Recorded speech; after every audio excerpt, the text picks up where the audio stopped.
Sino ba ang hindi pumunta ng butika sa atin? Lahat naman yata tayo nakarating na o kaya natulungan na ng butika para sa mga hinahanap nating gamot o kaya mga bagay na pwedeng makuha sa butika. Narito na ang programang tutulong sa'yo sa atin para magabayan tayo para tama ang serbisyo at produktong makukuha mo.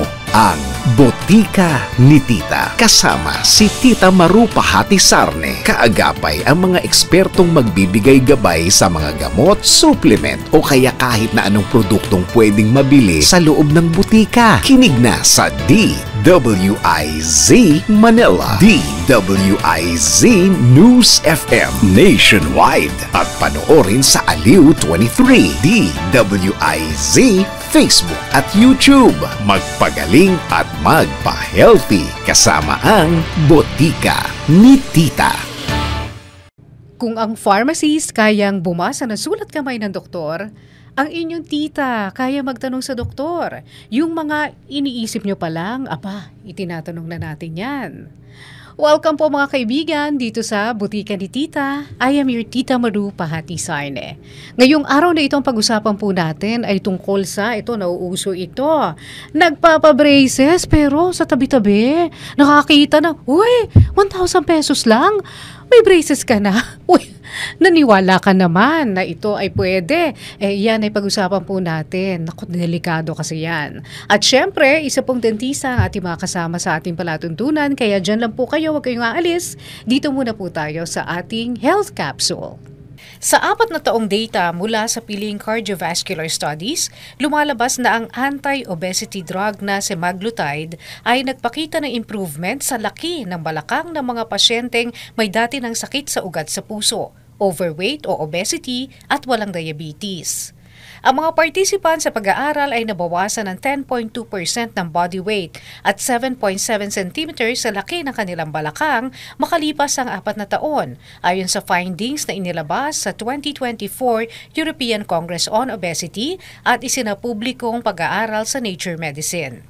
Tinitingnan din ang malaking bahagi ng semaglutide sa paghadlang sa malaking problema sa cardiovascular tulad ng heart attack, stroke at peripheral artery disease, lalo na at nakitang sa pag-aaral ay nakabawas ito ng 20% sa posibilidad nito. Okay mga kaibigan, at ngayon ipapakilala ko na po sa inyo ang ating very special guest. Siya po ay isang general dentist. Wala po iba kundi si Dr. Blessy Mariz Ibay. Hi Doc! Hi Doc Bless! Hello po! Pwede bang Bless? Yes po. Magandang araw sa lahat na nakikinig or nanonood sa ating programa. Nako, thank you so much Doc, nandito ka kasi dumarami ang mga kabataan nakikita natin. Ang gaganda, may mga braces. Kaya lang, eventually, nagko-complain sila, nagkakaroon ng pagdurugo, yung kanilang gilagid, o nagkakaroon ng impeksyon. Tapos pag tinanong mo, saan mo kasi ipinagawa yan? Magugulat ka na meron pala sa tabi-tabi na pagawaan nitong mga braces na ito na mura kaysa doon sa karaniwan. Una-una, para saan ba ang braces, Doc? So, ang braces po talaga, pang-correct siya ng mga malalignment sa ngipin natin. At marami pang iba. Or mga problema sa facial structures, pwede rin ma-address. Talaga? Ng Yes braces? po. Oo. Ngayon, bakit nga ganyan na gusto ng mga kabataan na magpa-braces? Pag ba maayos na yung ngipin mo, hindi na pinapa-braces yan? Pag maayos na po at normal naman lahat at walang problema dito sa ating mga joint, no need na po for braces. Ngayon, yung mga kabataan siguro naiengganyo dahil maraming kulay, iba't iba. Siyempre, parang naging trend na siya. Ayan, Doc, yung nga sabi mo nga, may mga kulay kasing iba-iba. Ano ba yan? Bakit may mga kulay-kulay?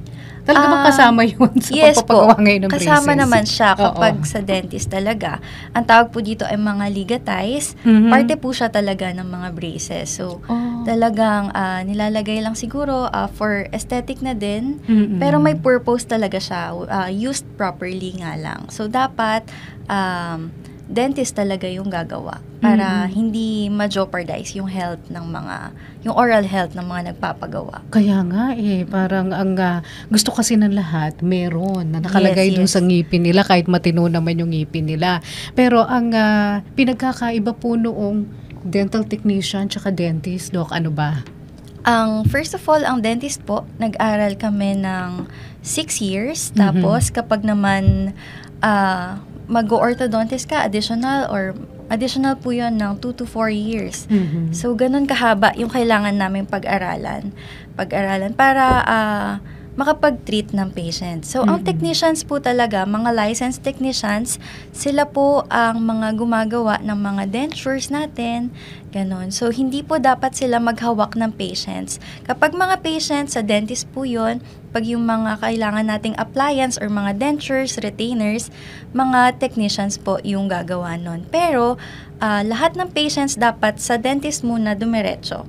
Tapos, kaming mga dentist ang mga nakiki-coordinate sa mga technicians. Kayo nag-uutos sa kanila kasi dapat po.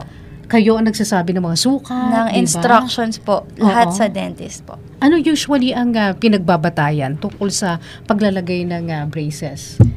Yun po, kapag may mga problema po sa bite, underbite, overbite, merong protruded yung mga maxilla, ganyan, pwede pong i-braces yung mga yun. Para ma-address. Okay. Pero sabi mo, Doc, kahit yung pag may problema dito sa panga, yan din ba bini-braces? Yes po. Yun po, ang orthodontics kasi, pwede yan may surgery. So, kapag very complicated na yung case na hindi madadaan ng basta braces lang, so yan, sa surgery tayo sa jaw or sa maxilla para mai-atras, ganyan. Yes po. Merong iba naman, Doc, sabi nila, bakit parang hindi na lumaki yung ngipin ko? Maliliit pa rin yung ngipin nila. So, iba tuloy din yung size ng kanilang jaw, di ba? At saka, nahihirapan din sila sa pagsalita or pagbite. Yan ba, braces din o surgery? Depende po yun kung anong anomaly meron yung isang person. So, kapag po ganyan, before naman tayo mag-braces, lahat naman, kailangan muna nating i-take into consideration. Kailangan nating magsukat for cast analysis na tinatawag or yung pag-aaralan muna namin yung model ng mga ngipin. Tapos, kailangan din natin ng panoramic x-ray para ma-analyze. Minsan, nire-require pa natin na mag-cephalometric na x-ray kung kinakailangan talaga. Ano yung cephalometric x-ray? Ang cephalometric x-ray po, parang ibang view naman ng ating face. Ayan.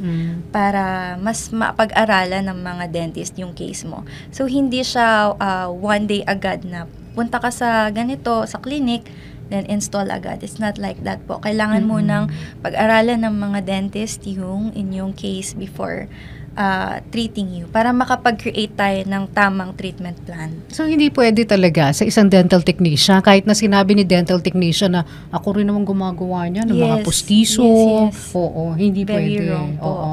Kasi hindi nila alam yung mga ganyan, preparasyon, pagsusukat, di ba? May gamot ba na ibinibigay din sa mga nagpapabraces? More on, we educate them on how to take care ng oral health nila kapag may braces. Ayan. Siyempre, pag may brackets tayo, mas maraming pinupuntahan yung bacteria. Pag may napabayaan kayo doon, mas magkakaroon ng cavity. So, yung mga patients, talagang sinasabihan namin sila on how they take care. Ayan. Oo, pero nagpe-pain reliever ba sila? Kasi ang sakit daw. Minsan po, we require them naman kung sobrang sakit. Mga simpleng paracetamol lang, ganyan. Kasi dapat, ayun din, kasi yung pag-move ng tooth, hindi siya basta-basta eh. So, may certain force lang or certain force na kailangan nating i-apply within this month, ganyan. Kaya dapat hindi siya umabot ng sobrang sakit. Yun. So, okay na po sa amin yung simpleng paracetamol or ibuprofen, okay na yun. Pero meron ba sumusuko? Wala Sabihin, naman Dok, tanggalin mo na nga. Wala naman po so far. Wala naman. Pero gaano ba katagal na naka-braces ang isang tao? Yun po ay depende rin kung gaano ka-complicated yung case. Yes. Okay. So, hindi pala pare-pareho. Mga umaabot ng taon yan? Yes po, yes po. Okay, oo. Mga Pero pag 2 years, ganyan. 2 years. Tapos ang isang problema nila ay nagkakasingaw, di ba? So, ayun po, pag may braces nga tayo, may brackets. Hindi talaga maiwasan magkaroon ng singaw. So, meron naman kaming ortho kit na tinatawag. Meron dun ortho-wax na pang-remedy sa mga singaw. Okay. So, balikan natin yung mga illegal Yung mga nasa tabi-tabi, gumagawa rin sila ng mga pustiso eh. At sabi nila, alam naman namin yung mga sukat na yan. Natuto na kami dun sa mga dentist. Lalo na yung mga nag-a-assist talaga sila, itong ilang mga dental technicians. So ano ang danger ng kunyari hindi tama yung sukat ng pustiso? So, ngayon po, nakakatakot kasi sobrang talamak, lalo na sa mga social media, yung mga ganyan. Oo nga, nagkalat talaga sila. Oo. So, ngayon, very harmful po kasi unang-una, hindi dentista yung titingin sa'yo. Hindi nila madadiagnose kung may certain problems ba. Halimbawa po, yung mga complete dentures, ganyan. Madami din kaming kino-consider na mga bagay before namin gagawin yung dentures, at may mga dentures naman na iba-ibang klase na fit for this person, ganyan. So iba-iba din dapat. So very harmful talaga pag sa hindi ka naman, hindi lisensyado, hindi ka professional, hindi ka lisensyado, pagkatapos makikialam ka dun sa ngipin, baka lalo mong mabigyan ng problema yung pasyente, di ba? Majo-jeopardize talaga yung oral health ng patient. Kasi naman, bakit tayo nagtitipid? Ngipin natin yan. Bibig natin yan. Totoo po. Di ba? Ano ang mga pwedeng maging problema kapag ill-fitting yung dentures o hindi tama dahil hindi totoong dentist yung gumawa ng dentures nila? So, ayun po, nagkakaroon din ng mga singaw. Tapos, pag ill-fitting talaga yung dentures, talagang wala tayong magagawa. Nalalaglag yan, ganyan. So, hindi natin ma-address. Minsan, nagkakaroon din ng problema sa bone. Yun. Ganyan. Okay. Oo, yung iba naman, Doc, kasi sabi nga nila, sobra sila nagtitipid. Kapag nasira yung kanilang dentures, nilalagyan nila ng glue. Okay lang ba yun? Hindi ba delikado yun sa kalusugan? So, mga DIY talaga ng mga tao ngayon. Once nasira po ang dentures natin, poor na yung structure ng dentures. So, it's best na to change yung mga dentures na ganun. Huwag nyo nang subukin na i-repair on your own. Ayun. Very harmful din, lalo yung mga glue na yan. Hindi naman siya intended sa mouth natin talaga. Baka malasong ka pa. Very dangerous. O, baka rugby lagay mo dyan. Mas lalo ka malason, mahay ka pa. O, tsaka yung nga, sabi mo nga, Doc, pag ill-fitting na, matagal na, dentures mo, no? Magkakaroon ka talaga ng problema na. So, gaano ba katagal kasi ang pustiso na dapat nagtatagal sa bibig mo? So, ang dentures po, I suggest na palitan na every 3 years. 3 to 5 years. Ayan. Yung iba 20 taon eh. Diba? Opo. Huwag na po nating pagtagalin ng ganon. Bakit? Ano ang nangyayari kapag hindi pinalitan yung pustiso? Syempre po, yung bone structure, minsan bumababa na yan. Hindi na maintain. So, luluwag talaga. Tapos, yung hygiene na rin. Kasi, nakalabas yan sa mouth natin minsan, nililinis. Yung iba hindi nalilinis ng maigi. So, yung bacteria ng dentures, ayan, nasa stock na siya. Imagine, yung bacteria na yan, pagtatagalin mo pa ng 10 years. So, it's not very hygienic. Oo. Tapos, yung pang problema noong paglilinis ka, hindi alam ng ilan kung paano yung tamang paglilinis. Yes, so, tama ba yung i-toothbrush mo lang? At saka ilang beses dapat i-brush yung pustiso mo everyday? So, kaming mga dentist, ang nire-recommend talaga namin ay dishwashing soap when cleaning your dentures. Yes. Hindi toothpaste? Po. Hindi po toothpaste. Okay. Just like our utensils, mga kutsara, tinidor, ang dentures natin nalalagyan din ng sebo. So, it's best to address it with dishwashing soap. Ayan. Okay lang naman siyang gamitan ng toothbrush. Okay. Basta, pero dishwashing soap dapat. Yes po. Minsan kasi, pag toothpaste po, may mga abrasives yung toothpaste natin. So, nagiging magaspang yung surface ng dentures. Okay, oo. So, para kasing yung ngipin natin, hindi naman yan totoong bone na katulad nung sa bone ng ngipin natin. Para lang po siyang pinggan. Tapos kaya kung sabulin ng dishwashing. Kung gaano kadalas po tayo. Pwede po. Kung gaano kadalas po tayong toothbrush, ganun din kadalas yung paglinis natin ng dentures natin. Okay. Yung Yes. iba, pag matutulog lang tsaka lilinisin. Oo. Tapos meron naman po tayong available sa market ng mga products na pambabad nyo ng mga dentures nyo. Yung mga tablet. Yes. Ganun, oo. Ilalagay mo sa baso, tapos ibababad mo rin yung Overnight, dentures mo. meron. Pero wag mong pababayaan pakalat-kalat at baka mainom ng iyong apo. Diba? So, ano yung tablet na yun? Anong pangalan nun, Doc? Polydent po. Polydent. Okay. Yes. Oo, tapos isang babad lang yon. Hindi mo Yes. pwedeng itabi yung tubig na yon. Wag na pong i-reuse yung water. Sobra kasi nga, nagtitipid. Oo. Okay. Ngayon, ang problema naman ng ilan nga, yun naman, yung mga naglalagay ng braces no? Hindi nila inirereklamo kapag nagkakaroon na ng problema yung kanilang braces. Kasi either natatakot pumunta sa dentista o kaya yan na naman yung nagtitipid. Ano ba ang pwedeng maging problema ng braces? Tsaka kailan sila dapat nagpapatingin? Okay, so kapag sa amin po, every month dapat nagpapa-adjust ang mga ortho patients. Ayan. Okay. Ngayon, yung mga victim po ng mga DIY braces, wag na po silang mahiya na lumapit sa mga licensed dentist kasi kami lang din yung makakatulong sa kanila. So, as soon as possible, sana matingnan na. So, yung mga DIY patients po, mga DIY braces na patients or basta silang mga naggawa lang, very harmful lalo na sa bone. Yung bone nila, hindi na aalagaan. Minsan magugulat na lang sila, nagsisigalawan na yung mga ngipin. Kasi ang alam lang nila, ikabit lang, tapos na doon, magpapalit lang ng rubber every month, which is very wrong. Kasi may mga mechanics pong ginagawa ang mga orthodontist para mapagalaw yung mga ngipin. Imagine, maling paggalaw yung nangyari sa ngipin mo. We have encountered patients na umangat lahat ng mga ngipin. Meron pang cases yung mga ibang dentist naman na wala ng pag-asa. Talagang nagsigalawan na lahat ng ngipin. Lumuwag.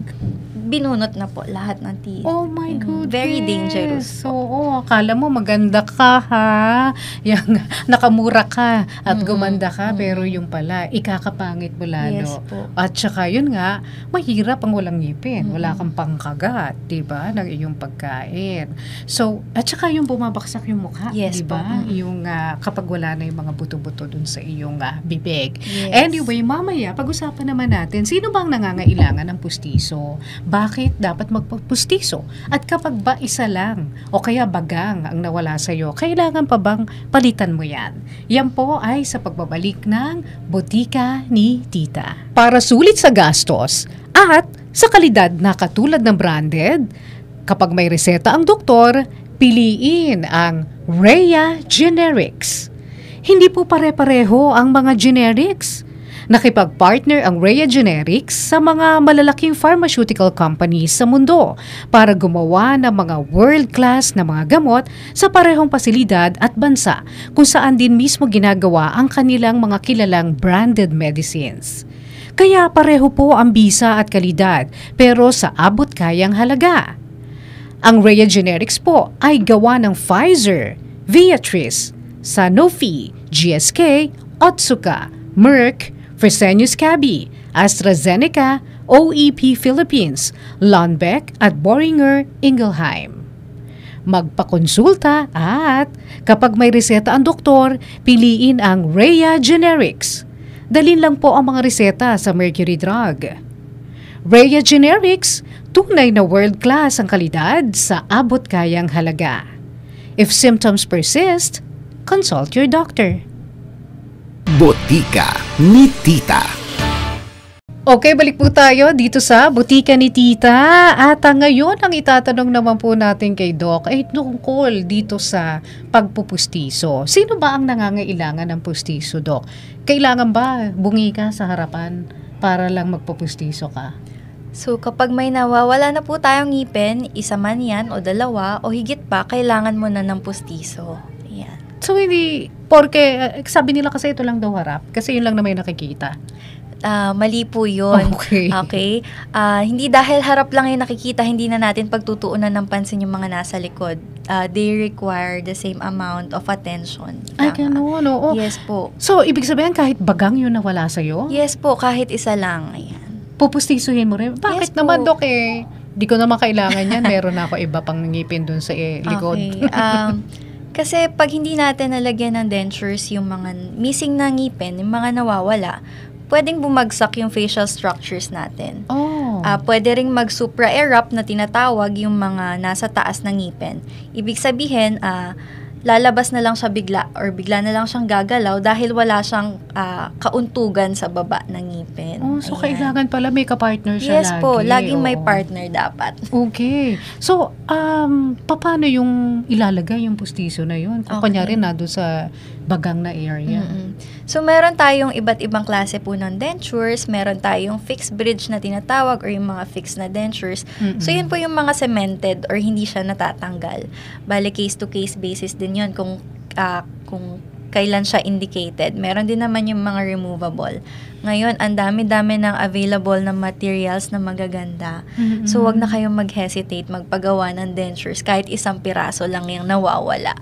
Yung iba kasi sabi nila, baka mamaya ang gawin, yung mahusay ko pang ngipin paliliitin para kumapit yung denture na ilalagay sa akin. So, yung ganun na procedure po, kailangan lang talaga tamang technique ng dentist. If properly done yung mga bridge natin, then hindi siya magkakaproblema. And of course, proper hygiene din ng patient. Kasi syempre, yung routine visit mo sa dentist every 3 to 6 months lang naman. So, dapat ikaw, mas pinaalagaan mo yung dentures mo, yung bridge mo.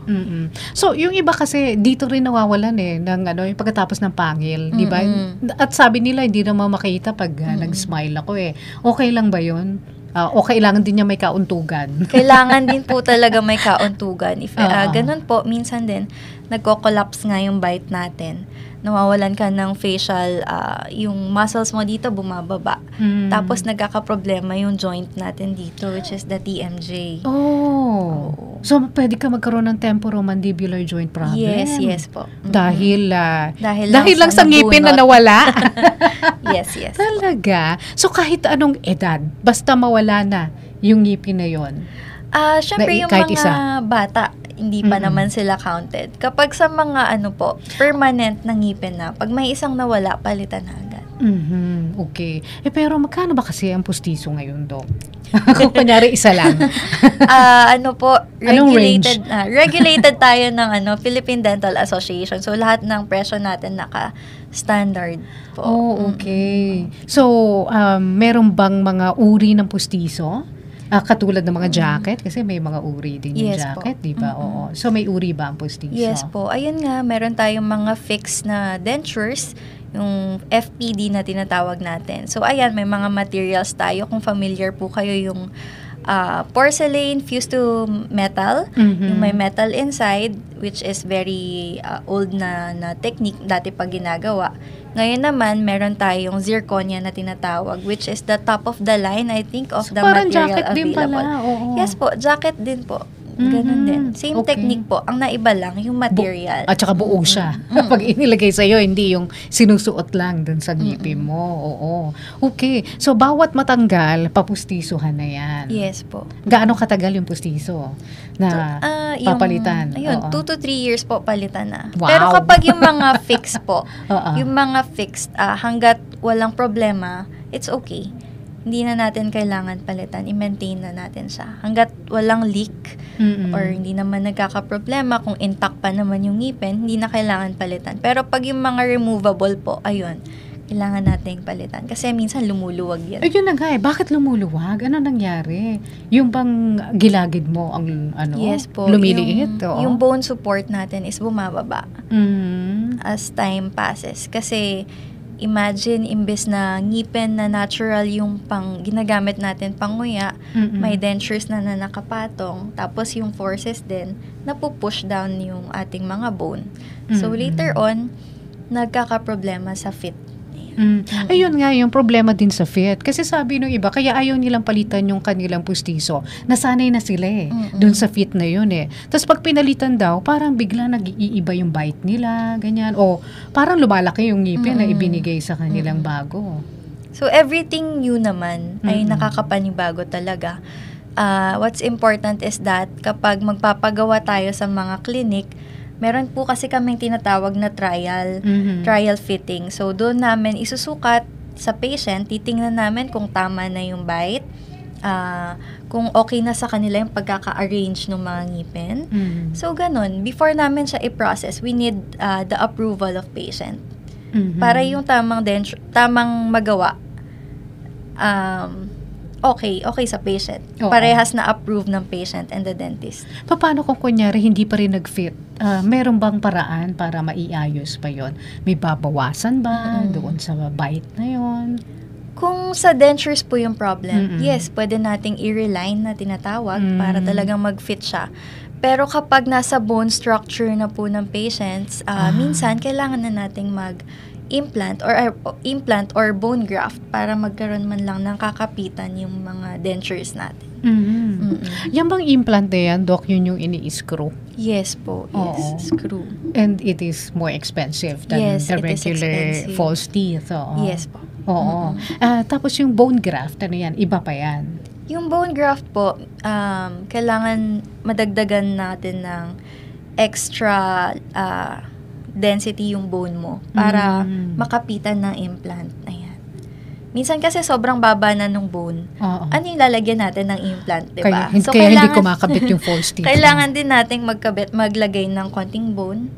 And then, we plant screws. Okay. And then, we wait for another 6 months kung itatanggapin ng body natin yung saan galing yung bone na yan, Doc? Meron na pong mga available ngayon. Human bone din yun? I don't think so po. Mga graft na tinatawag. Okay. Tapos lalagyan ng screw rin. Yes po. So, different ito dun sa implant? Or pareho rin sila? Simultaneous po sila ginagawa. Minsan may mga implant cases na kinakailangan ng bone graft.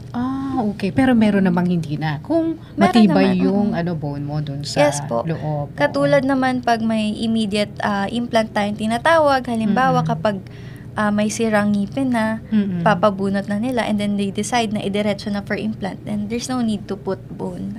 Okay. So, itong implant, hanggang kailan to? Hindi na to papalitan? Forever na yan? Yes po. Yes. Hanggang ikaw ay humimlay? As long as hindi po magka-problema. Kasi may mga cases din naman na nire-reject ng body nila yung implant. Ay, talaga? Yes po. Oo, ayaw na may alien. So, paano yun pag nireject ng body mo? Meron pang alternatibo? Yun po, I think wala na tayong Sorry. magagawa kapag ganong cases na po. Okay. Anyway, so ang pinaka-importante talaga, patingin sa dentista. Huwag kayong kung kani-kanino nagpupunta at baka mamaya mapasama pa lalo. Yes po. Oo. Maraming mga komplikasyon po. Itong mga DIY o yung hindi po kayo magpapatingin o kaya hindi nyo papalitan. Yung inyo pong mga inilagay na false teeth po sa inyo, pustiso o kaya kahit jacket, di ba? Nakapag-usapan nga natin yan jacket. Yan ay sa pagbabalik po ng Botika ni Tita. Okay, balik po tayo dito sa Botika ni Tita. Kasama pa rin natin si Dr. Blessy Marie Ibay. Tama, Maris. Blessy Maris Ibay. Dr. Ibay, Dr. Blessy. Meron palang mga nagdi-DIY ng pasta. Yes po. Paano ginagawa yun? Naalala ko nung bata ako. Kasi, di ba, yan, may mga may mga butas yung ngipin natin. Pinapasaka namin ng bulak na merong pabango para mawala yung pananakit. O kaya, naglalagay kami ng palara. Para makakagat pa rin kami. Pero ngayon, meron pala nagdi-DIY pasta. Anong nilalagay nilang pasta? So, itong mga DIY pasta po, ang talamak ngayon sa social media. Grabe. Binebenta yan sa iba't ibang applications. Pati very accessible siya sa mga tao, which is very dangerous po. So, itong mga DIY pasta na to, para siyang mga pellet na binabasa nila ng mainit na tubig, sa kanila minomold sa kanilang mga ngipin. Ayun. So, very dangerous po. Para mapasakan nila yung mga butas nila. Ganun po. Wow.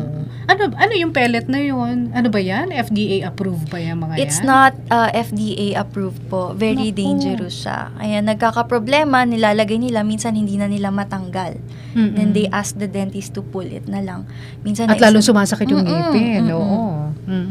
So, ayun po, kapag may DIY pasta kayo, yung gums nyo kasi na-affect kung hindi tama yung pagkakalagay. Ayun, nagkakaroon ng problema yung gums ninyo. Minsan yung mga ngipin din talaga lumuluwag sila sa sobrang tagal na nung DIY na pasta. At saka baka malasong pa tayo ron. Yes po, very dangerous. Yung ang dati na inilalagay, amalgam ba yung tawag doon, Doc? Di ba parang hindi na nga masyadong ginagamit yan kasi nga doon sa probability of poisoning. Pagkatapos, ikaw maglalagay ka ng binili mo lang online. Wag po kayong bibili nun online. Very dangerous po. Kung magpapapasta po kayo, punta po kayo sa mga licensed dentist. Paano ba malalaman kung lisensyado yung dentista na pinupuntahan mo? Pwede natin i-search po yung mga pangalan ng ating mga dentist. Sa yan ang gamitan PRC. nyo ng online. Oo, sa PRC. Pwede natin i-search yung mga name natin. At saka syempre, hanapin nyo kung tunay yung mga diploma na nakasabit dun sa kanilang clinic. Oo, mahirap po na tayo ay gumagawa ng mga kung ano-anong pamamaraan sa ating ngipin. Pagkatapos, sa dentista rin naman kayo tatakbo. So, mabuti pa, pumunta na lang kayo sa clinic ni Doc Blessy. Doc, saan ba ang clinic mo? Okay, so ang clinic namin ay sa 1173 Vicente Cruz, Corner Dapitan, Sampaloc, Manila po. Nueva Smiles. We also have our Facebook page, Nueva Smiles Dental Office. Nueva? Yes po. Oo, parang Nueva Ecija. Yes po. Ayan, Nueva Smiles. So, bago niyong clinic yan. Yes Doc? po. We're opening this Monday. Okay. Oh, that's good. Tapos, ito ba ay open Monday to Sunday? Yes po. We're always open 9 a.m. to 5 p.m. Kapag magpapaschedule po kayo ng appointments, just message our Facebook page. Ayan. At saka, lagi nakasmile. Si Dr. Blessy. At kahit na ano pang problema nyo, si Dr. Blessy ang bahala sa inyo. Doc, thank you so much and congratulations. Yes po. So, Thank you. Yes, Thank you so maraming salamat. At syempre, salamat din sa lahat ng ating mga kasamahan dito, sina James Eden, si Nino Noval, ang ating EP, si Ton, at syempre, ang ating news director, si Judith Estrada Larino, ang ating GM, Attorney McNeil Rante, ang ating Vice President, si Dennis Antenor, at sa lahat ng mga kasama po natin dyan sa engineering, sa technical, at maging doon po sa news center natin. Thank you. Maraming salamat po. At binabati rin pala natin ang ating kaibigan, mga kaibigan sa tagig.com. Siyempre si Myra Cosmin, si Jason Pulga, at saka si Dexter Terante. At tandaan mga kaibigan, punta kayo doon sa aking TikTok. Ang pangalan po ay Doc Pakwiki, o kaya po sa Facebook Reels, hanapin nyo lang, #Doc Pakwiki. Maru Pahati Sarne po ako sa Facebook. At para sa tamang reseta, dito lang po tayo sa Butika ni Tita. I am your Tita Maru Pahati Sarne. Bye! Sino ba ang hindi pumunta ng butika sa atin? Lahat naman yata tayo nakarating na o kaya natulungan na ng butika para sa mga hinahanap nating gamot o kaya mga bagay na pwedeng makuha sa butika. Narito na ang programang tutulong sa'yo sa atin para magabayan tayo, para tama ang serbisyo at produktong makukuha mo. Ang Butika ni Tita. Kasama si Tita Maru Pahati Sarne. Kaagapay ang mga ekspertong magbibigay gabay sa mga gamot, supplement o kaya kahit na anong produktong pwedeng mabili sa loob ng butika. Kinig na sa DWIZ Manila, DWIZ News FM Nationwide at panoorin sa Aliw 23, DWIZ Facebook at YouTube. Magpagaling at magpa-healthy kasama ang Butika ni Tita.